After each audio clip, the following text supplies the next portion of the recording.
Imagine a pale gray morning in a city where voices never stop.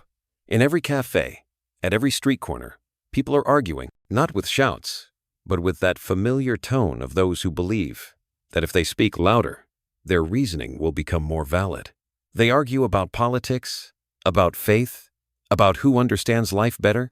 Everyone believes they are the wisest person in the room.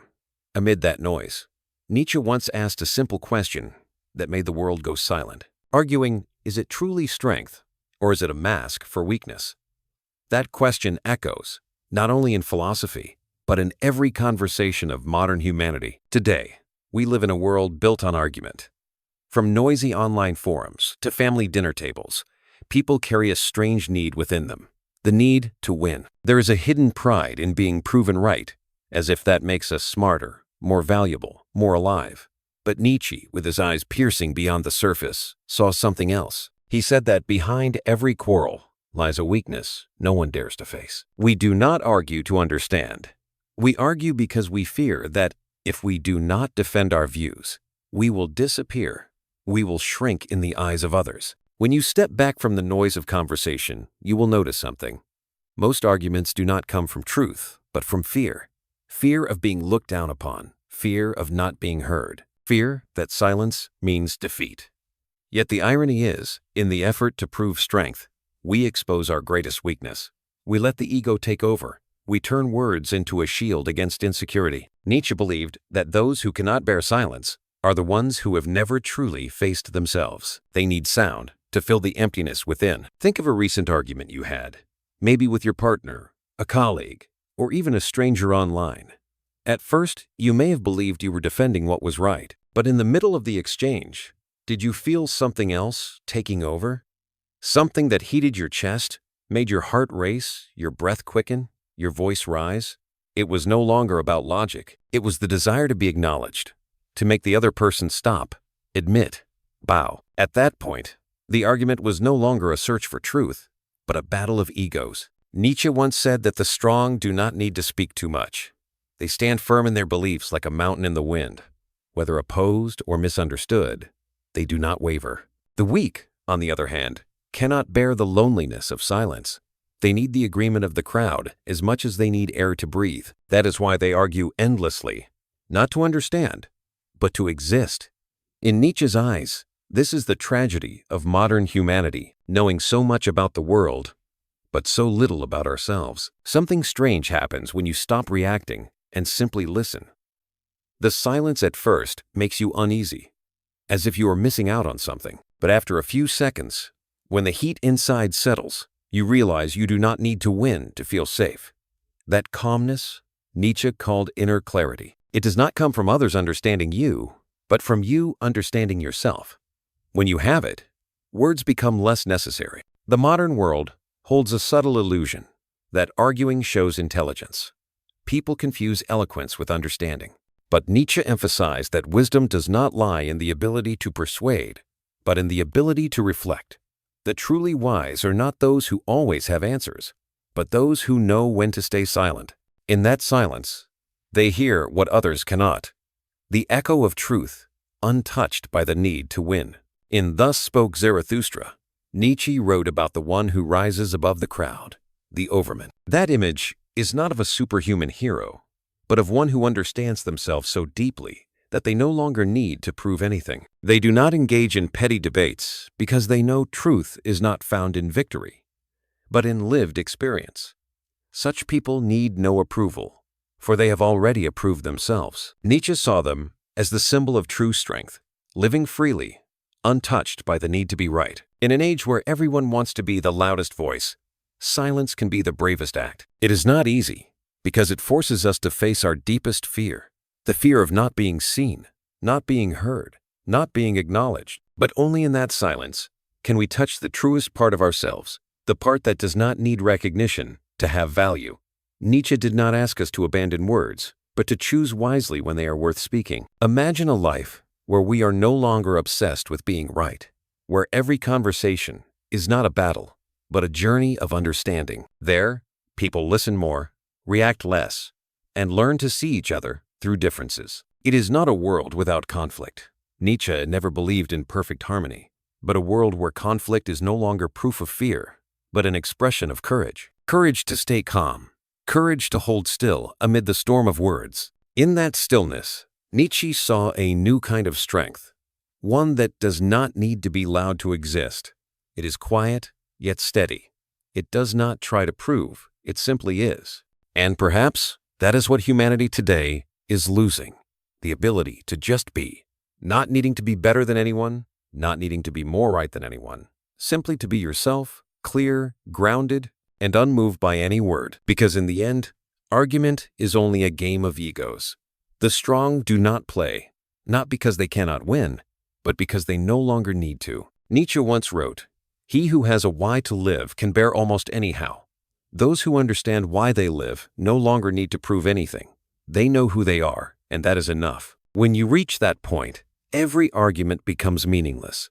Because truth does not need to be defended by words, it only needs to be lived. There are afternoons when the city begins to light up, and we hear arguments rising like waves crashing against the shore, constant, fierce, then fading into the air.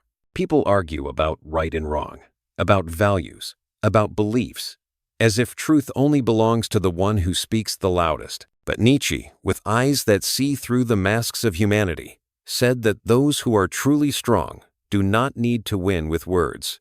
They stand still among the noise, like a rock in the current, unmoved, because they understand that strength does not come from convincing others, but from the courage to hold their faith even when no one agrees. In that world, the weak are often the ones who speak the most.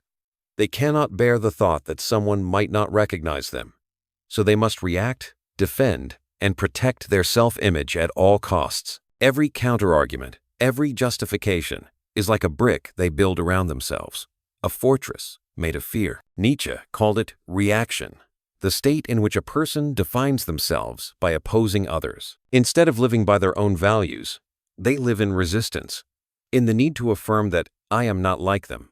But that difference does not come from freedom. It comes from the fear of being dissolved. We can see this everywhere.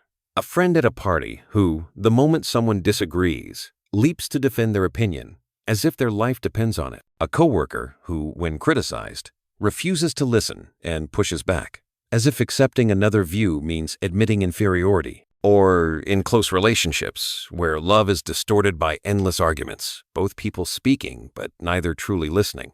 Each wants to be right, yet both forget that they once only wanted to be understood. And between them, love falls like something too heavy for either to hold. Nietzsche once wrote, "Those who need others to believe in them are those who do not truly believe in themselves." He saw the bitter truth behind human behavior. We fear silence because it forces us to hear our inner voice. When there is no one left to argue with, we are left alone with ourselves. And not everyone can bear that. So we argue, we react, we throw ourselves into conflict to fill the emptiness we dare not name. But the more we speak, the deeper that emptiness grows, because no victory on the outside can make up for defeat within. Observe someone who is truly strong. They do not need to raise their voice. They do not need agreement. When opposed, they do not get angry or collapse. They simply smile, because they do not need validation to exist.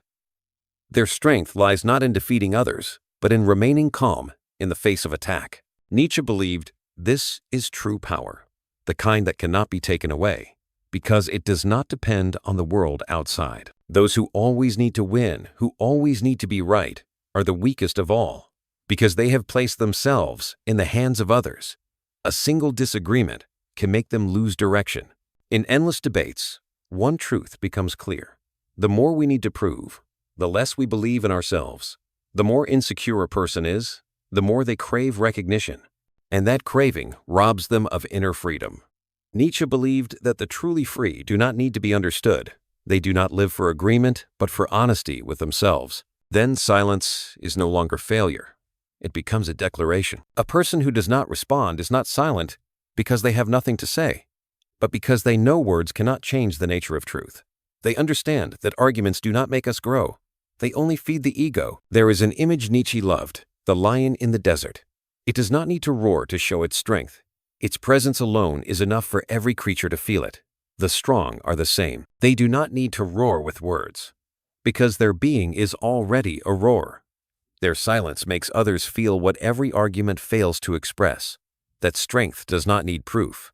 It only needs to live. However, that does not mean Nietzsche encouraged indifference or avoidance. He drew a clear line between silence out of fear and silence out of understanding. Silence out of fear is avoidance, an unwillingness to face. Silence out of understanding is knowing when words are wasteful. Those who understand themselves do not react to everything. They know what to keep and what to let go. That discernment is the sign of inner strength, something no argument can give. If we look deeper, we will see that every argument reflects one thing: the ego.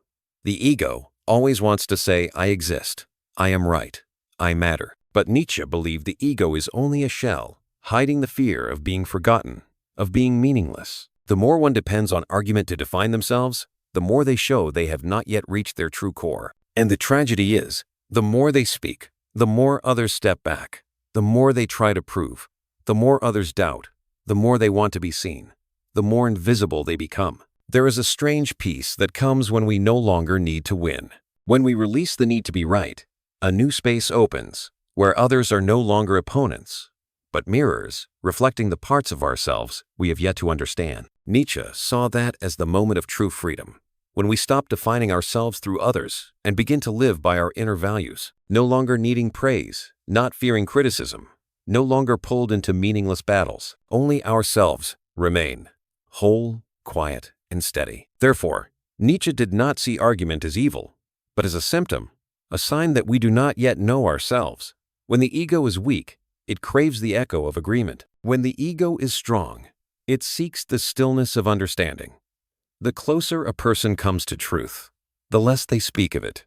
Because truth cannot be proven by words, it can only be lived. And perhaps that is what the modern world has forgotten, that in an age of noise, silence has become the most revolutionary act. When night falls and conversations fade, leaving only the wind outside the window, we realize what Nietzsche meant. True strength does not live in sound, but in presence. It does not need to be known. It does not need to be praised. It only needs to be felt, like soft light on the surface of water, like the last breath of a long day. Because in the end, the strong do not need to convince the world to believe in them. They only need to keep living and let their life be the answer. The world today has become a vast public square where everyone holds an invisible megaphone. Social media, online forums, brief conversations in the office. Everything seems to revolve around one shared desire: to speak, to be seen, to be right. We no longer seek truth. We seek validation. Words flow across screens like tiny bullets, fired from the hidden insecurity in every heart. When someone disagrees, we react instantly. When someone stays silent, we take it as contempt. And amid all that noise, Nietzsche, if he were alive, would probably just smile quietly, because he foresaw this more than a century ago, that humanity would lose itself in the noise of its need to be recognized. We call it expressing opinions, but Nietzsche might have called it a form of fear, the fear of not existing in the eyes of others. We argue to feel valuable, to feel that we are here, to avoid being swallowed by the anonymous crowd. Every post, every comment, every response becomes a small brick building the illusion of victory, while in truth, we are only wearing down our inner peace. Nietzsche once wrote that the more one needs the crowd, the more one loses oneself in it. And perhaps that has never been truer than today, in an age where every voice is so loud that no one truly hears anyone else. If you notice, most online debates begin with something small, a thought, a feeling, sometimes just a different interpretation. But then they flare up like fire, not because of content, but because of pride. We no longer listen to understand, we listen to counter. We no longer read to empathize, but to find fault in words. Nietzsche once warned that when people cling too tightly to being right, they become blind to beauty. They lose the ability to see value in difference. They fear listening, because listening means admitting they do not know everything. And that is what the ego will never allow. Once, I read a line from a stranger that said, "Maybe we do not argue to find truth, but just to avoid feeling small." That sentence made me pause for a long time. How many times have we spoken, not to connect, but to prove that we still have weight in this world. Nietzsche would probably call that the disease of the age, that people cannot bear the feeling of being unnoticed, so they speak, argue, and react, only to drown out the silence where they would have to face themselves. And perhaps we must admit this. At some point, all of us have fallen into that spiral. We have all wanted to prove ourselves, to hear someone say, "You are right." But if we stop for just a second, only 1 second, we will see that there is no real victory in these arguments, because no one truly changes their mind after being defeated. The winner feels proud, the loser quietly hurts, and both leave with heavier hearts. Nietzsche said, "The strong do not need victory to feel steady. The weak need victory to forget their trembling." Perhaps in online quarrels, what we are hiding is that very trembling. The world does not need more right words. It needs people who can stay silent long enough to listen, but that is difficult, because silence gives no instant reward. It brings no likes, no praise, no one calling your name. Silence gives only one thing: confrontation. Facing ourselves, our fears, our insecurities that we try to cover with words. Nietzsche believed that the moment we dare to sit in that silence is the first moment of true strength, because only when we no longer need others to confirm our worth do we begin to possess it. Amid the noise of the world, we often forget that every word has a cost. Every reaction drains our life energy, energy that could be used to create, to love, or simply to take a deep breath. Nietzsche would ask, "Is this argument really worth the price of your peace?" Most of the time, the answer is no. Yet we still do it, because we have grown used to living in reaction. We feel alive when we have someone to oppose, because it makes us feel we exist. Stillness, on the other hand, scares us, as if no one can see us anymore. If you are hearing this and realize that you too have been caught in meaningless debates, know that you are not alone. All of us carry a piece of that weakness, but from it, we also have the chance to stop. Because true strength is not in how fast we react, but in knowing when to stay silent. If you have ever felt tired of having to prove yourself, perhaps now is the time to let go. Share your thoughts if you wish, not to win, but to connect. Because sometimes, when someone truly understands you, the world already becomes a little quieter. Nietzsche once said, "The weak need the crowd to feel strong, but the strong can stand alone in silence." That is a reminder of freedom, a freedom that begins within. Not the freedom to speak, but the freedom to not need to. When we release the need to be right, we do not lose power, we reclaim it, because then no one else has the power to control our emotions. A harsh word, a silent glance, a cold look, none of it can shake us. Nietzsche called it the self-mastery of the soul, and perhaps that is what the world needs now more than ever. People not led by reaction, but by awareness. Not driven by the urge to prove, but by the desire to understand. Because only when we stay silent long enough do the things that truly matter begin to speak. Maybe when we learn to pause in the middle of an argument, take a deep breath, and simply smile, we are not becoming weaker, but stronger than ever. Because in that moment, we no longer need to defeat anyone. We only need to master ourselves. And Nietzsche would surely nod in agreement. There is something Nietzsche saw very early in human nature, that everyone carries within them a current of energy that longs to rise, to assert, to exist in their own way. He called it the will to power, but not power over others, rather the power to master oneself. Humanity, he believed, was not born to obey, but to transcend, not to surpass others, but to overcome its own weakness. And it is here that Nietzsche began to separate himself from the crowd. He did not see argument as a sign of strength, but as evidence that we are losing control of our inner world. Notice this. When we argue, emotion always comes before reason. The heartbeat quickens, the voice rises, sometimes the hands tremble. The body reacts as if fighting for survival. In truth, the ego is only trying to convince us that if we lose our worth.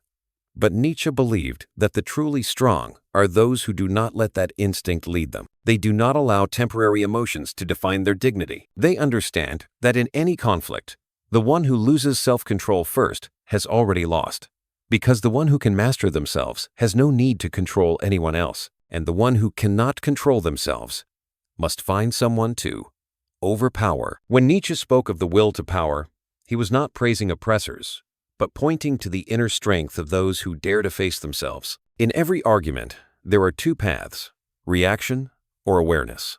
Reaction is instinctive, quick, intense, addictive. Awareness is harder. It asks us to look deeply into the emotion rising within and ask, what am I really trying to protect? Often the answer is not truth, but image. We want to be seen as intelligent, insightful, or moral. But in trying to protect that image, we lose authenticity.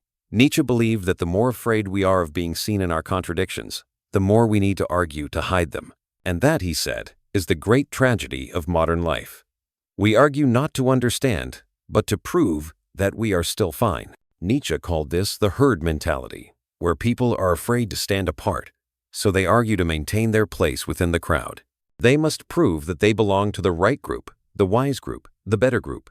Meanwhile, the truly strong do not need to belong. They can stand alone because they know their value does not depend on how many agree with them. They are not drawn into the battle of who is right, because for them, the greatest victory is staying self-possessed in a world that has lost its composure. You can see this mindset in daily life, in meetings, where everyone wants the final word, in online debates, where people fight to have the winning comment, in close relationships, where we refuse to yield, just to protect our pride.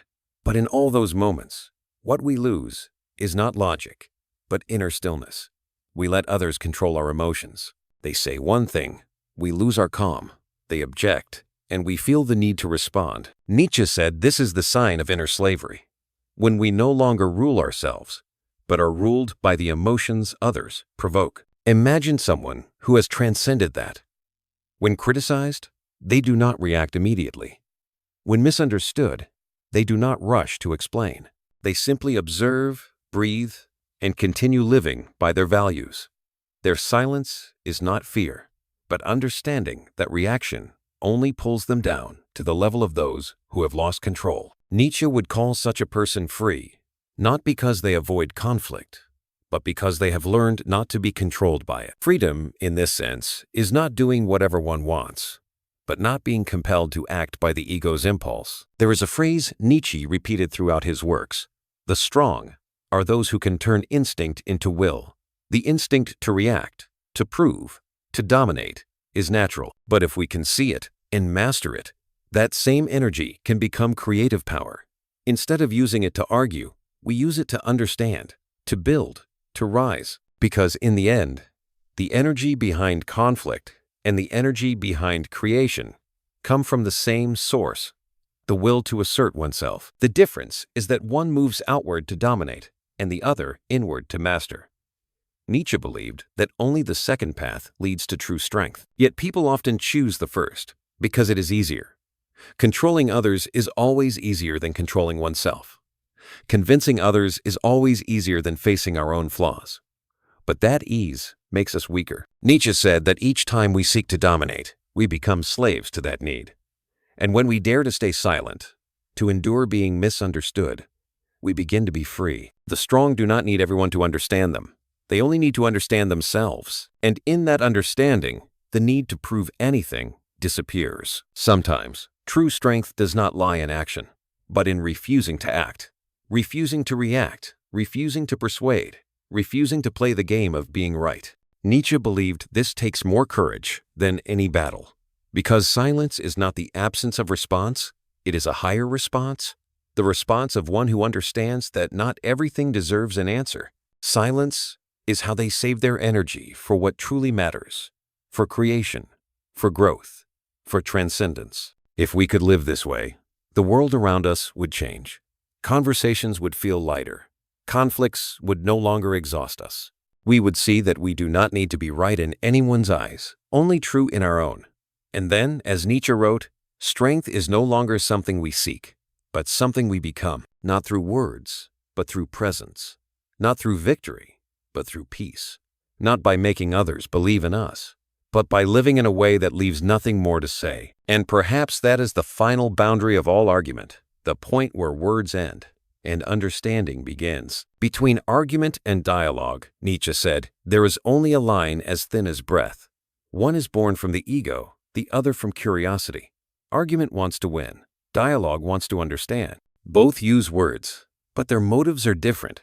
When we argue, we build walls. When we dialogue, we open doors. The world today seems to have forgotten that difference. We speak much, but rarely listen. We ask, but do not wait for answers. We hear, only to respond, not to understand. Nietzsche once said that modern humans live in the echo of their own voices, where everyone wants to be heard, but no one truly wants to listen. Think of a recent conversation where you felt forced to defend your opinion. Maybe you spoke too much, and so did the other person. In the end, both of you left feeling empty, not because you lost, but because neither was truly seen. Nietzsche believed that every argument like this reflects one thing: the fear of being hurt. When we no longer feel safe in listening, we attack. When we fear that our silence will be seen as weakness, we react. But the more we react, the less chance we have to truly understand each other. And so conversations become battlefields for two trembling egos hiding behind pride. Nietzsche did not reject conflict. He wanted us to learn how to transform it. For him, conflict is a natural part of life, where will, belief, and instinct meet. But instead of treating it as war, we can see it as a mirror. Each time we feel anger or the urge to argue, it is a chance to ask, why does this bother me so much? Our reaction reveals more than the topic itself. Nietzsche believed that the wise do not avoid conflict. They use it to know themselves more deeply. Because sometimes the person standing against us is not the enemy, but the part of ourselves we have yet to accept. He once painted a simple but haunting image. If life were to repeat forever, every moment, every word, every argument, would you still want to live it the same way? He called this the eternal recurrence. It forces us to look at how we live. Are we wasting time on the trivial or using it to become better? If we had to live again and again, would we want to carry all these meaningless quarrels, or would we choose a life with more silence and understanding? The question does not ask for an answer, but for awakening. When we stop seeing conflict as the enemy, something new happens. We begin to hear more between the pauses. We realize that sometimes the one who raises their voice does not need us to prove anything. They just want to be heard. Nietzsche believed that in every argument, what we need is not more logic, but more compassion. Logic can win, but compassion can touch. And sometimes the only way to win is to stop needing to. Because when we stop wanting to be right, we open space for others to be themselves. And that is also when we begin to understand ourselves. The difference between argument and dialogue lies in one small thing: purpose. Argument seeks who is wrong. Dialogue seeks what is true. When Nietzsche spoke of the strong, he did not mean those who are always silent, but those who know when to speak. They understand that every word carries weight, so they do not waste it on pointless disputes. They speak not to overpower, but to connect. And when they are silent, that silence is not emptiness, but an invitation, a space where others can express themselves without fear of judgment. If the world learned how to dialogue, perhaps people would feel less lonely, because most loneliness does not come from being alone, but from not feeling understood. Nietzsche believed that true understanding begins with humility. When we stop believing we already know, we finally start to listen. That is why he saw silence as a form of wisdom, not an escape, but a preparation for understanding. Just as the earth must rest before it can sprout, the mind must be still to see clearly. Perhaps in a world full of voices trying to prove themselves right, the one who dares to listen is the bravest of all. They do not join the competition of words, they step out of it. They know that not every disagreement needs to be resolved. Some only need to be understood. Nietzsche once said, "We do not see the world as it is, but as we are." And that is why dialogue is not an effort to make others like us, but a journey to expand the limits of ourselves. Every time we truly listen, the world inside us grows a little larger. So next time you find yourself about to fall into an argument, stop. Take a deep breath. Ask yourself, do I want to win or do I want to understand? The answer may change the way you see everything. Nietzsche believed that true strength is not in silencing others, but in keeping your heart calm amid the noise. Because only in that stillness can we see what is true. And perhaps, in a world that constantly demands us to speak, choosing silence in order to understand is the most revolutionary act of all. Nietzsche once said that there are forms of strength that make no sound. He was not speaking of muscle, power, or fame, but of stillness.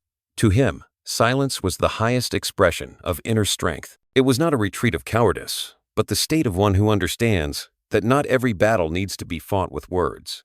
There are battles in which, if we are wise enough not to engage, we have already won. In that silence, Nietzsche saw a kind of freedom that most people will never touch because they remain bound by the need to react. When we are silent, we face the most uncomfortable thing of all, ourselves.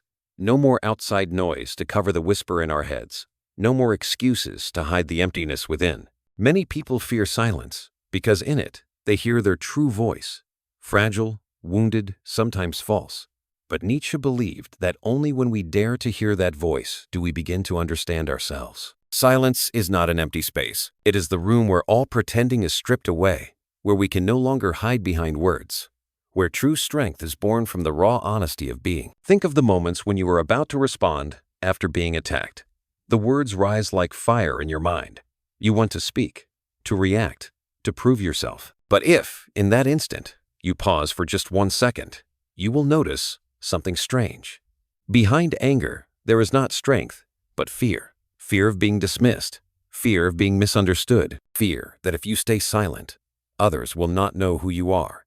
Nietzsche would say that in that very moment, you stand at the doorway of freedom. Because if you choose not to react, you are no longer a prisoner of instinct. You have begun to master yourself. Nietzsche called this journey self-overcoming. Not by denying our instincts, but by seeing them, understanding them, and moving through them. Every time we choose silence over reaction, we rise above a small part of the ego. Each time we endure the feeling of being misunderstood or unseen, we grow a little more. And for Nietzsche, that is true strength, not the strength of domination, but of self-mastery. Because when the world can no longer shake you, it no longer has power over you. Nietzsche once used an image to describe a person who has reached such mastery. They are like a mountain, standing still before the storm. The stronger the wind, the more solid the mountain becomes. Their silence is not emptiness, but full presence. They do not need to speak to prove understanding, nor argue to be heard. For them, what matters is not what others think, but whether they are living in truth with themselves. Such a person, Nietzsche said, has escaped the game of the crowd and returned to the greatness of solitude. Solitude, in Nietzsche's eyes, was not punishment, but privilege. Because only in solitude can we hear the inner voice that the noise of the world has buried. Yet solitude is frightening, because it strips away everything we used to lean on: praise, recognition, applause. That is why most people choose argument over silence. Arguing helps us feel like we belong. Silence forces us to face the truth that we only have ourselves. But Nietzsche believed that only when we are strong enough to stand alone can we truly stand among others. The silence Nietzsche spoke of was not emptiness, but fullness. It is the space where awareness replaces reaction, where understanding replaces the need to win. In that silence, everything becomes clearer. We see why we once argued, why we were hurt, and why those things no longer matter. That silence does not kill our voice, it purifies it. Because when we speak again, our words no longer come from the ego, but from inner truth. Nietzsche believed that the power of silence also lies in how it makes others reflect. A silent person amid a shouting crowd is like a mirror. They do not react, but their stillness reveals the noise in others. That is why truly strong people rarely justify themselves. They do not need victory to earn respect. They are respected because they do not need victory. Their calmness is the answer to all the noise around them. And if you have ever been in such a moment, when you chose silence over reaction and found that you felt not weaker, but more at peace, you have touched what Nietzsche called inner sovereignty. It is the realization that no one can take your peace unless you hand it over. It is not loud or dazzling, but it is stronger than any victory. Because no argument can make you as powerful as keeping yourself steady amid emotional storms. Nietzsche said that when a person learns the art of silence, they no longer need to convince the world. They become a living proof of what they believe. They do not say, "I am right." They live in a way that makes others feel it without words. That kind of strength cannot be reached by reasoning. It is the strength of presence, quiet, deep, and unshakable. And perhaps, in a world where everyone speaks, the one who knows how to be silent is the one who truly listens. The one who pauses in the storm of words is the one who travels deepest within. Nietzsche once wrote, "Silence is worse. All truths, kept silent, become poisonous." But what he meant was not to break every silence, but to live so that your silence has meaning. When silence is built on understanding, it is no longer avoidance. It is the purest form of strength a human can reach. So perhaps in the next moment, when someone challenges you, when you feel the urge to speak, to react, pause, feel your breath, look into that emotion, and choose stillness, not because you are weak, but because you know you do not need words to be real. Nietzsche would call that moment the greatest victory of the soul, when you no longer need to be right to be yourself. When Nietzsche spoke of the Overman, he was not describing someone perfect or invincible. He was speaking of a human being who understands so deeply that they no longer need to prove anything. Such a person does not argue for recognition, because their entire life is already a statement. They no longer separate theory from practice. Their existence itself becomes the message. For Nietzsche, this was the highest form of strength, to live in such a way that you do not need to speak, yet others cannot help but listen. In today's world, that image feels distant. We live in a time where voices are measured by likes, and value is defined by agreement. But Nietzsche would say, true strength does not lie in how often we are heard, but in the depth of the things we choose to keep silent. The strong do not join every debate, not because they do not care, but because they know that not every battle is worth losing peace for. They choose only the meaningful ones, not to defeat others, but to remain true to themselves. To live like that, Nietzsche believed we need three qualities: discernment, courage, and authenticity. Discernment to know what deserves our energy, courage to stand alone when no one understands us, and authenticity, so that every act, every choice, reflects who we truly are. Such people do not need to say, "I believe in this," because they live it every day. They do not talk about freedom. They embody it in the way they walk, work, love, and let go. They do not speak of truth, because their life itself becomes proof of it. Nietzsche called this attitude amor fati, the love of fate, to love everything that happens, even what we did not wish for, because he believed every event is part of our becoming. When we stop resisting, we begin to understand. When we stop insisting that life must go our way, we finally move in harmony with it. Amor fati is not passive acceptance, but active embrace, seeing both pain and joy and saying, "This too is me." Those who love their fate no longer complain or argue, because they understand that everything arrives to teach them something. Their silence is not surrender. It is the deepest form of acceptance. When we live with that spirit, every argument that once hurt us begins to shrink. We no longer need to be right to feel worthy. We no longer need agreement to trust our own path. Nietzsche once wrote, "He who has a why to live can bear almost any how." When we find that why, a reason deep and true enough, we stop seeking validation outside ourselves, because then all debate becomes unnecessary. We no longer need to persuade anyone, only to live what we already know. In Nietzsche's view, maturity is not about gathering knowledge, but learning how to transform conflict into understanding. The mature do not avoid disagreement, but they do not let it define them. They move beyond it, not with words, but through action. They know that sometimes silence is a more complete answer than any argument, and they understand that no external victory is worth more than being at peace within. If we look around, we see a world full of people who want to be heard, but very few who truly want to understand. Nietzsche did not tell us to abandon speech, but to use it with humility. Speak when words can build. Stay silent when words can destroy. He believed that wisdom is not measured by how much we say, but by whether we can bear silence long enough to see the truth. Truth, to him, is not found in noise, but recognized in stillness. Imagine for a moment that you stop trying to prove anything.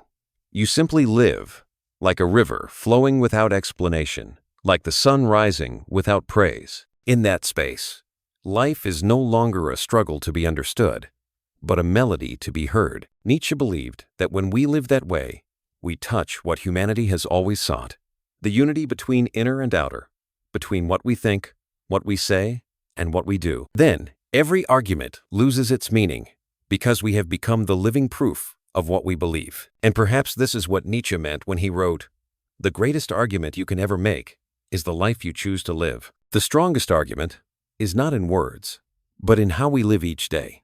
how we face others, how we keep silent when needed, how we love and forgive, how we choose not to react to the small things in order to protect what is greater. It is a philosophy of action, of presence, of truth, that needs no explanation. So when you find yourself about to fall into an argument, remember that you have a choice: to engage and prove, or to pause and understand. The strong do not need others to acknowledge their truth, because they already have the answer in the way they live. Nietzsche would say that in the moment you choose silence, understanding, and authenticity, you become the freest person of all, no longer pulled by ego, no longer driven by the crowd, no longer needing to be right to be yourself. And perhaps that is the most beautiful thing Nietzsche left us: the reminder that the greatest argument in life is not between us and the world, but between us and our own weakness. When we are strong enough to win that inner battle, every other argument fades into silence.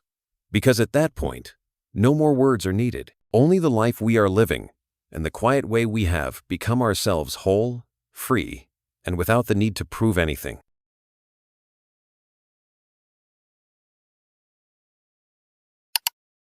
Thank you for staying with me until the very end of this story. If this message touched your heart, please give it a like, subscribe to the channel, and turn on the notification bell so you'll never miss the next journey we take together. Your support means the world to me.